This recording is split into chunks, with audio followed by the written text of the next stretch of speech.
Hello everyone, स्वागत है आप सभी का दी नॉलेज क्लासरूम के यूट्यूब चैनल पर।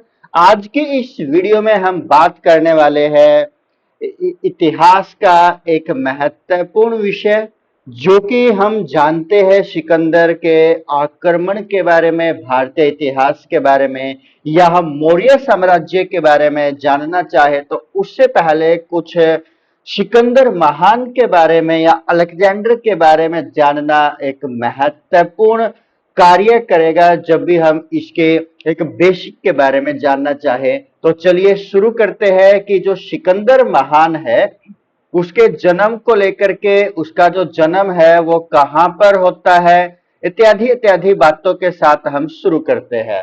तो सिकंदर है जिसका जो जन्म है, जन्म कब होता है? इसका जन्म होता है 356 बीसी के अंदर।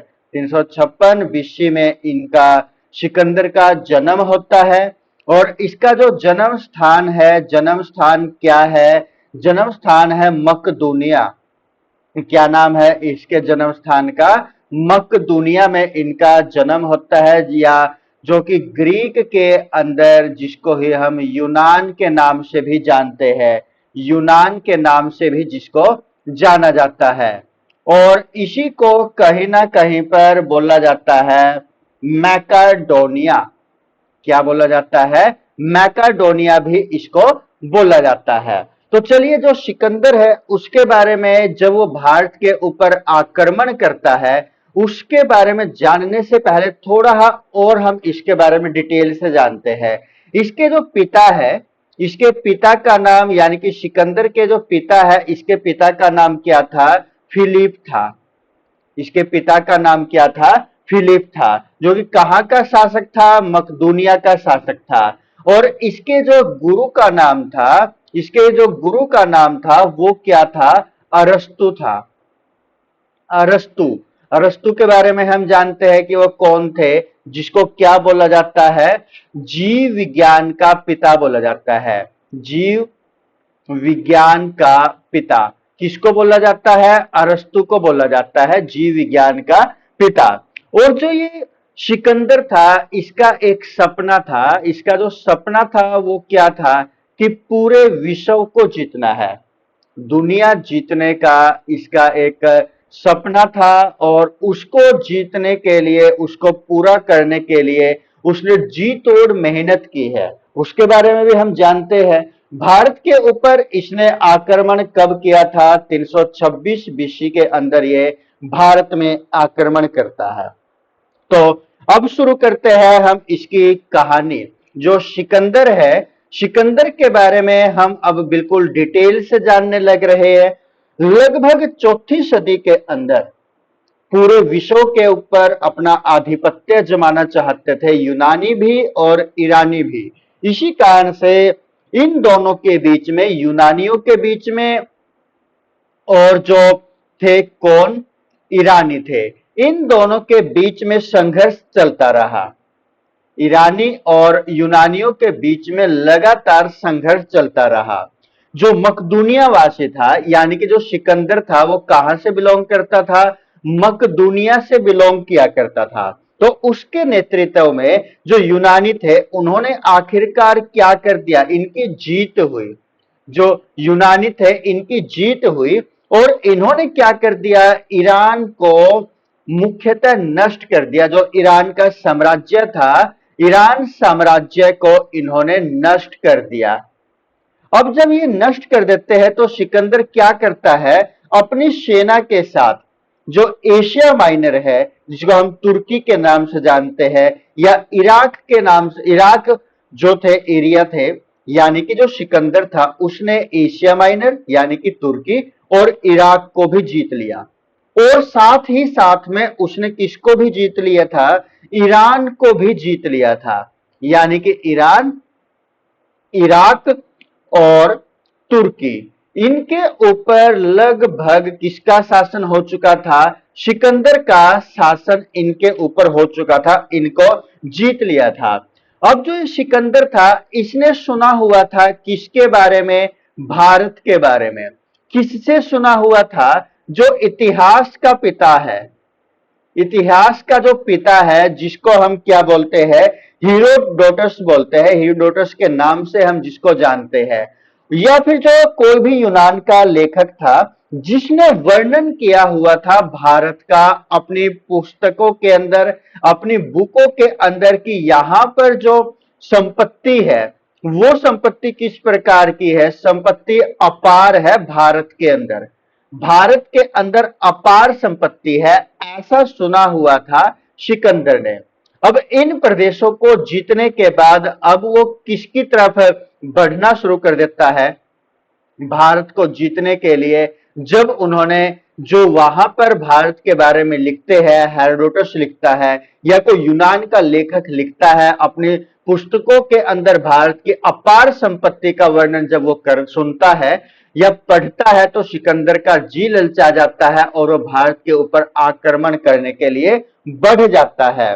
और जब ये भारत के ऊपर आक्रमण करने के लिए बढ़ता है, तो यहां पर भारत के अंदर मुख्यतः जो प्रमुख शासक थे, वो शासक कहां कहां थे, वो अपने एरिया के अंदर ही शासन किया करते थे।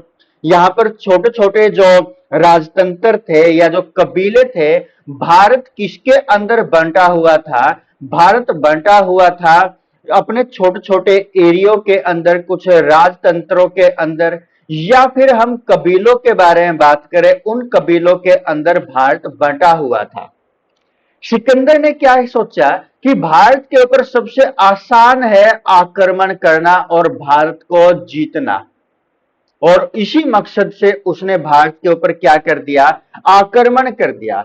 जो इन राजतंत्रों के ऊपर या कबीलों के ऊपर जो शासक थे, वो किस प्रकार के थे, उनको दूसरों से कोई मतलब नहीं था, उनको मतलब था अपने ही कबीले से, अपने ही एरिया से, उनको बाहर वाले से कोई मतलब नहीं था।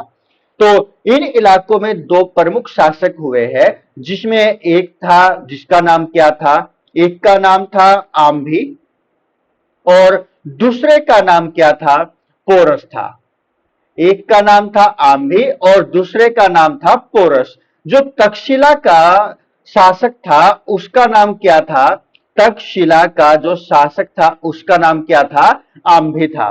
और जो झेलम और जो चिनाब के बीच में एरिया पड़ता था, उसका जो शासक था वो कौन था, पोरस था।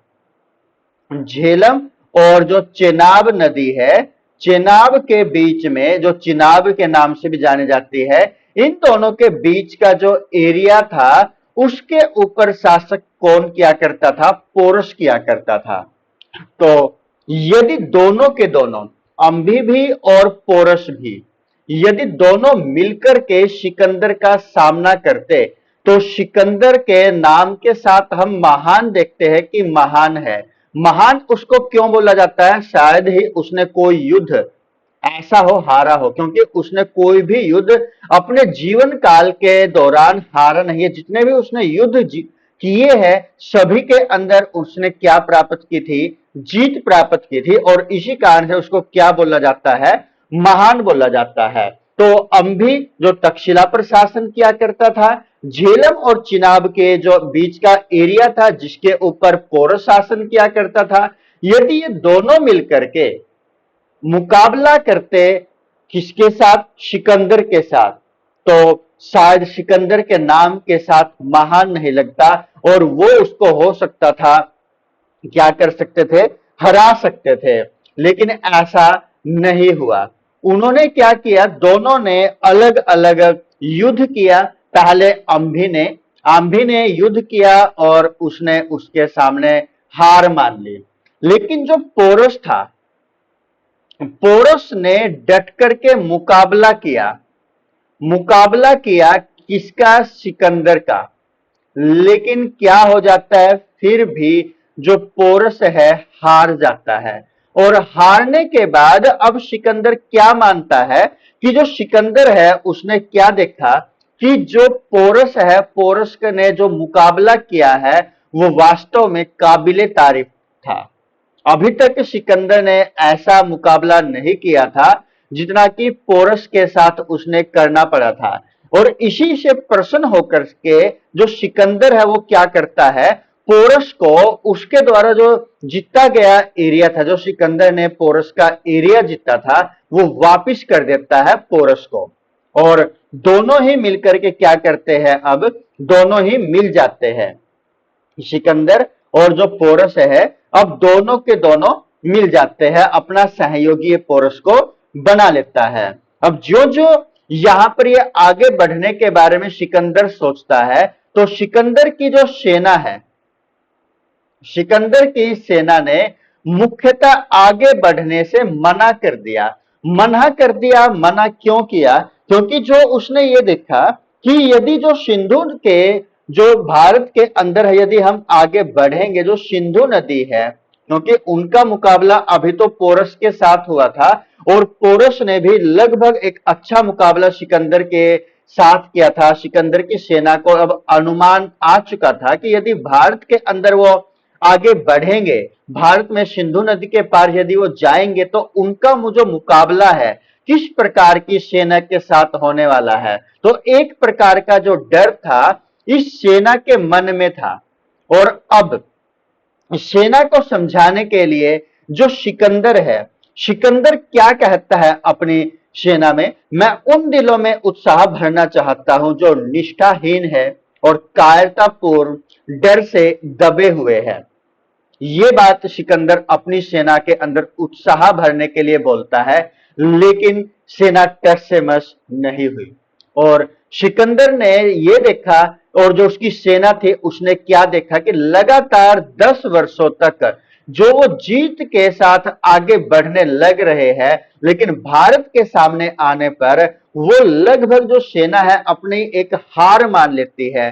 और सेना के अंदर जो सैनिक थे वो भी क्या हो जाते हैं, उनमें जो कुछ सैनिक थे वो बीमार थे, और कुछ अपने परिवार से मिलने के लिए क्या थे, व्याकुल थे। इसके कारण से उसकी सेना ने आगे बढ़ने से मना कर दिया। और एक मुख्य बात कि जब वो सिंधु को पार करते या सिंधु पार एरिया में देखते, तो साफ तौर पर यदि हम अपने जो पुस्तकें हैं उनके अंदर देखें, तो उसमें एक सीधी सी बात लिखी हुई है कि उस साइड में किसका शासन था, नंद वंश का शासन था। किसका शासन था, सिंधु पार नंद वंश का शासन था। यानी कि वो इनडायरेक्टली या साफ तौर से भी यदि हम बात करें, मगध राज्य के बारे में हमें वो कुछ बताना चाहते हैं जिसके ऊपर मुख्यतः नंद वंश का शासन था। तो इस प्रकार से भारत के अंदर जो भारत पर वो आक्रमण करता है 326 बीसी के अंदर, जो सिकंदर है भारत के ऊपर, भारत पर आक्रमण वो करता है। जो ये सिकंदर है, सिकंदर का जो सेनापति है, जो जल सेनापति है, उसका क्या नाम था, सिकंदर के जल सेनापति का, या जो नेवी का चीफ था उसका जो नाम है वो क्या था, सिल्यूकस निकेटर था। क्या था, सिल्यूकस निकेटर उसके जल सेनापति का नाम था। और उसी प्रकार जो थल सेनापति है, जो उसका थल सेनापति था, उसका नाम क्या था, उसका नाम था निर्याकस। उसका नाम क्या था, निर्याकस था। जो कि यदि देखने में आता है कि ये जो निर्याकस था ये कौन भी था, सिकंदर का सबसे अच्छा मित्र भी था, सिकंदर का मित्र भी इसको माना जाता है। तो यहां पर यदि हम देखें कि जो सिकंदर है वापिस लौट जाता है, जब उसकी सेना है हार मान जाती है, सेना के हार मानने पर वो 325 बीसी के अंदर, 325 बीसी के अंदर वापिस हो लेता है, वापस लौट जाता है, वापस लौटना उसने शुरू करता है, वापस लौट जाता है। और क्या होता है, 323 बीसी में उसकी मृत्यु हो जाती है। जो सिकंदर महान है उसकी मृत्यु हो जाती है 323 बीसी के अंदर। कहां पर मृत्यु होती है, बेबीलोन के अंदर उसकी मृत्यु हो जाती है। कहां पर, बेबीलोन के अंदर उसकी मृत्यु हो जाती है। कितने साल की आयु में उसकी मृत्यु हो जाती है, 23 साल की आयु में उसकी मृत्यु हो जाती है। सिकंदर ने माना जाता है कि 2 शहर बसाए हैं, 2 शहर बसाए हैं। एक का नाम क्या है, जो मुख्य शहर है, मुख्य शहरों में जो 2 शहर बसाए गए हैं, एक का नाम तो क्या है, बऊकेफला। बऊकेफला जम्मू कश्मीर के अंदर ये पड़ता है। तो ये उसके द्वारा बसाया गया एक शहर है। माना जाता है, एक मान्यता के आधार पर, कि जो उसका घोड़ा था, उसका घोड़ा है जिसका नाम क्या था, बऊकेफला था। और जो घोड़े की याद में, क्योंकि ये उसका एक प्रिय घोड़ा था, और उसी की याद में उसने इस शहर को यानी कि बऊकेफला को बसाया था। दूसरा जो जानने पर आता है वो क्या है, विजयनगर। यानी कि जो विजयनगर है, विजयनगर को भी किसने बसाया है, सिकंदर महान ने बसाया है। तो यहां पर ये एक छोटी सी कहानी के माध्यम से हमने देखा कि जो ईसा पूर्व 4वीं सदी में पूरे विश्व के ऊपर अपना विजय पताका लहराना चाहता था सिकंदर महान, तो वो भारत में जब वो आता है 326 बीसी के अंदर, और यहाँ पर भारत के अंदर नंद वंश को देख करके किस प्रकार उसकी सेना अपने मन ही मन हार मान करके वापिस लौट जाती है, और 323 बीसी में बेबीलोन के अंदर सिकंदर की मृत्यु 23 वर्ष की आयु में हो जाती है। तो दोस्तों, आपको ये हमारी छोटी सी वीडियो सिकंदर अलेक्जेंडर के बारे में किस प्रकार की लगी, हमें कमेंट करके आवश्यक बताइएगा। धन्यवाद।